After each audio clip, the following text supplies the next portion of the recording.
Hello, guys and gals. Me, Mutahar. It's one late night, but there's some pretty big things that are happening, ladies and gentlemen. What if I told you everyone complaining actually made a difference? Now, for anybody that doesn't know, 10 days ago I told you about how Google was doubling down on ruining Android, right? Basically, ruining people's free open access phone, right? The big thing about Android users, is a quick understanding, is if you buy an Android phone from anybody, you should be able to install any application you want, whether it be from the App Store, whether it be from Joe Schmo's shady website on the other side of the world. You should be able to download an APK file and install it on your actual device. Well, it turns out for a while, Google was basically kind of pushing Android towards a place where it wasn't so different from having an iPhone, where every application you get is basically downloaded through an app store. Apple decides basically what you can and cannot install on your phone. Android basically was the non-Fisher-Price version of this phone, where you could basically use this as you would your random computer, right? You had full control. Well, it turns out all the complaining actually worked because, boy oh boy, Google kind of had to walk things back. And basically, just to give you guys a quick idea, installing applications on your Android phone, well, you can still do that with or without Google's consent. So, how did this whole backlash actually work? How did everything change? Well, literally, like today, it came out that Android, basically developer verification, they found a way to make sideloading a thing. It's here to stay without requiring Google's permissions. So I don't like using the language of the enemy. I'm just going to say it like it is. Installing an app to your phone. I think installing any program to your phone it should be a right. Imagine if tomorrow Microsoft came out and said, if you're using Windows 11, you can only install what we say you can install, okay? Anything unverified? Not happening. People would lose their shit. There would literally be people jumping ship right there. There would be a serious amount of backlash, rightfully. And, same with Apple. If Apple told you can't install anything on your Mac OS, only we decide, would be serious backlash as well. So to give you an idea of how this works, they basically showed that this advanced flow, which they were talking about for a while, it finally came out and it safeguards against coercion. So I guess nobody can force you into installing a weird application. We'll get into all of that in a little bit. So basically, Android's built on a choice. This is why we developed the advanced flow. So what's the actual flow over here? Well, to give you an idea, there's a lot of ways that you can load applications not from the App Store. You can download directly from verified developers, which Google has verified. They've done all the math for you. You can install whatever. Sideloading with developers with limited distribution accounts, okay? So a little bit extra leeway. And then, of course, for people that Google has no idea about, people that don't want to dox themselves to Google to be verified, you can now download from them with the advanced flow. So how does the advanced flow work? Well, okay, let's check it out. So basically, you have to enable developer mode in your system settings, which you've always kind of had to do. Basically, you go to your actual system settings on your Android device. I think you go to the About page and you tap, I think it's the kernel settings or build number 5 times, and then you become a developer. So at that point, obviously, you then confirm that you're not being coached. So basically, there's a quick check to make sure nobody's talking you into turning off your security, okay? Which I guess is a serious issue for people that are actually getting scammed. We'll see all of that in a little bit.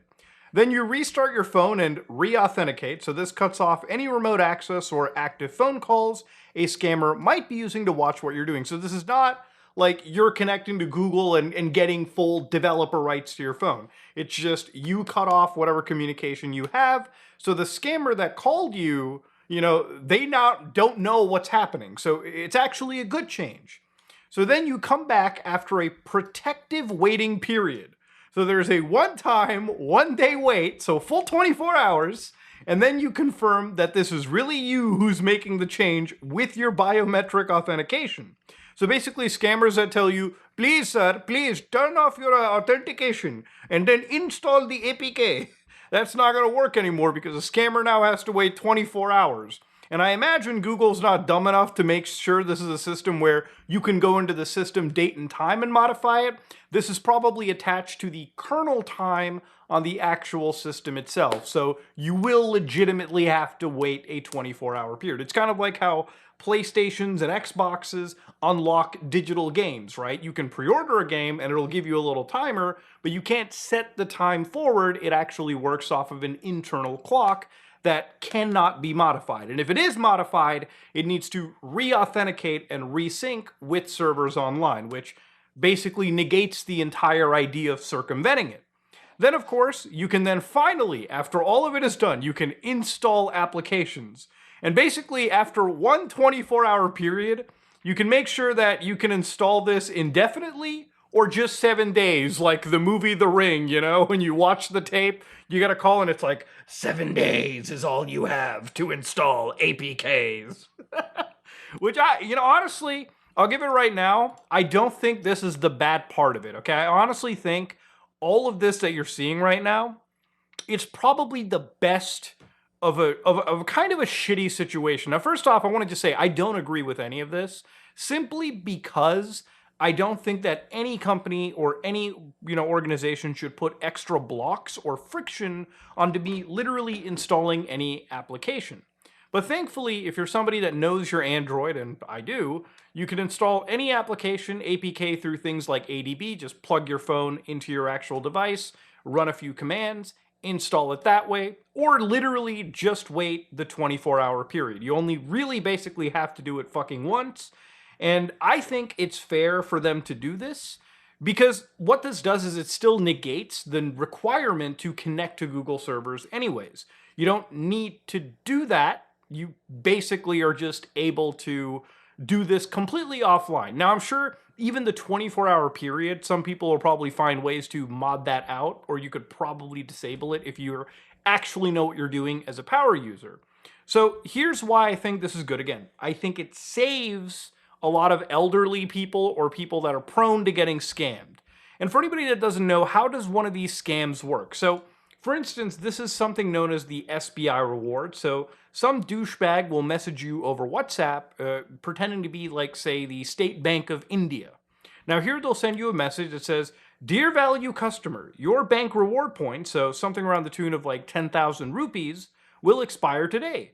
Please redeem through SBI Bank." So then they send you an APK file. This is the APK file.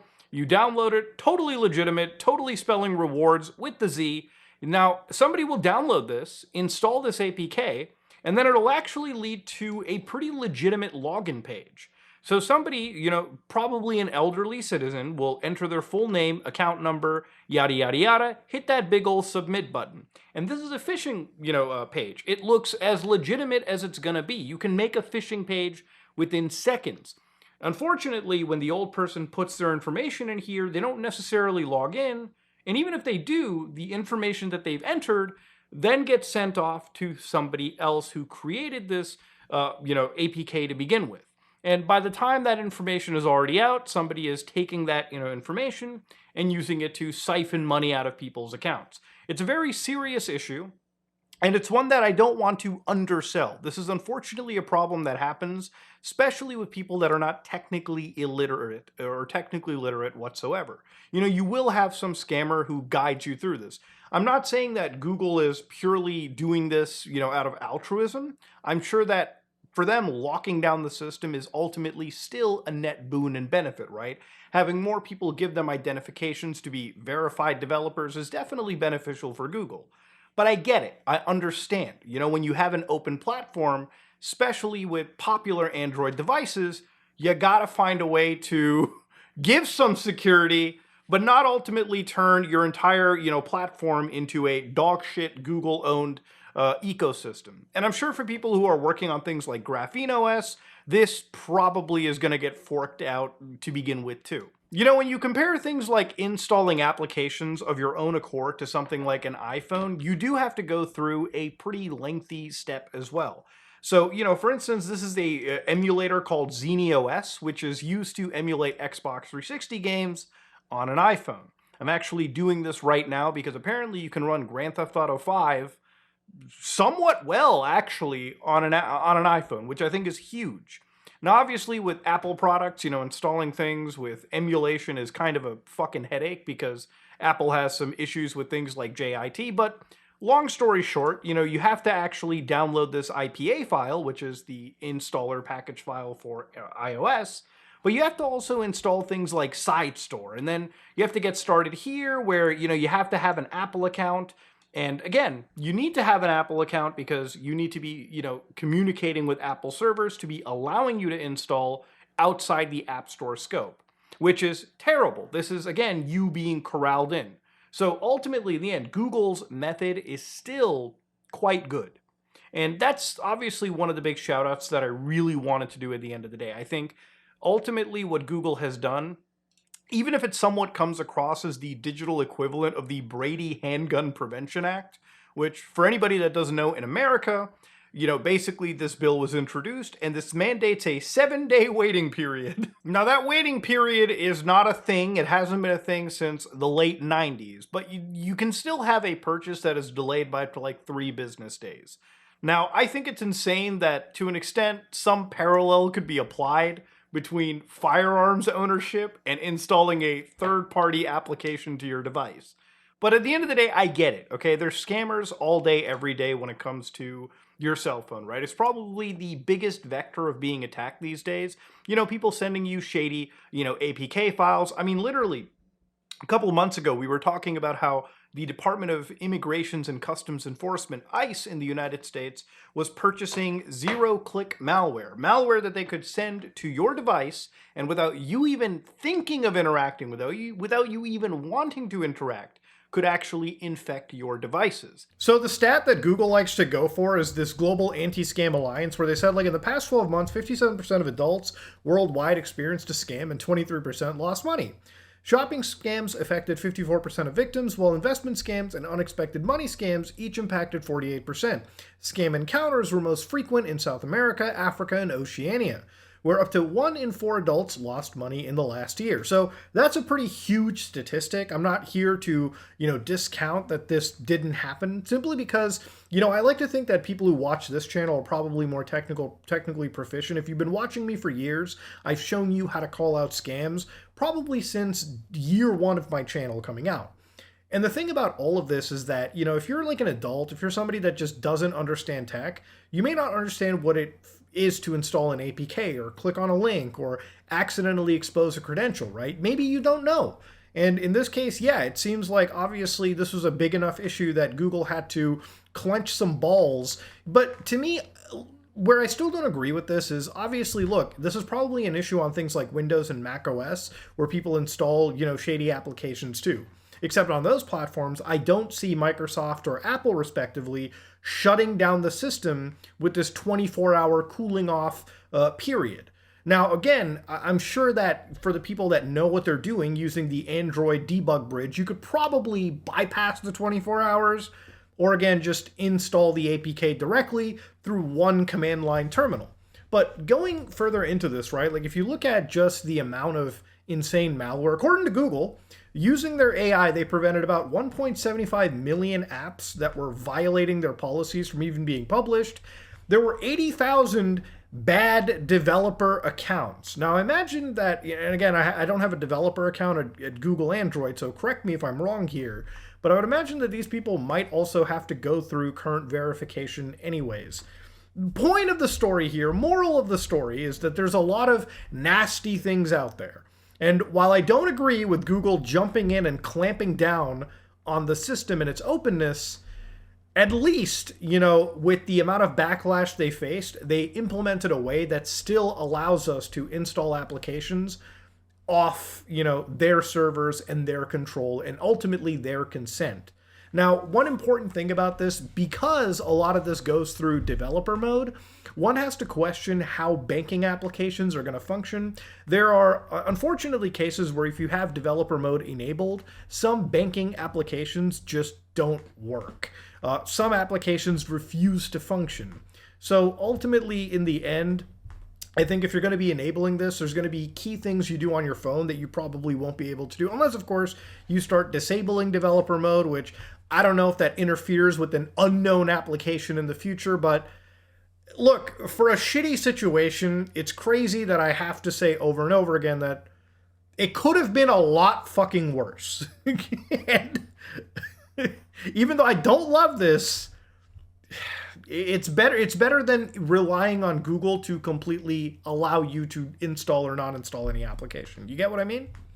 Hell, even when it comes to iPhones, if you haven't been following, and I'm going to cover this in a video, there apparently have been 2 insane toolkits that have been leaked that can be used to actually infect iPhones, which, typically people think, can iPhones be hacked? Maybe they're super immune. No, anything can be hacked these days. So you do have to be really careful, right? Like, especially when you're using any of these devices. Whether you can install applications on your own merit or not is almost irrelevant in some cases. But yeah, Google kind of was on a path to ruin Android, but I think a lot of the backlash that the community gave, and I know that I gave them hell, I know that plenty of other content creators gave them hell, they thankfully had the intelligence to provide us an option to make sure one of the key defining features was Android was kept safe. So for a lot of the people that are making emulators that, don't want to dox themselves, you can still keep making emulators. For a lot of the people that want to use their phone like an adult, you can still use your phone like an adult. But man, what a wild world we live in where these things are slowly being encroached on. If you like what you saw, please like, comment, and subscribe. Just like if you dislike it, I am out.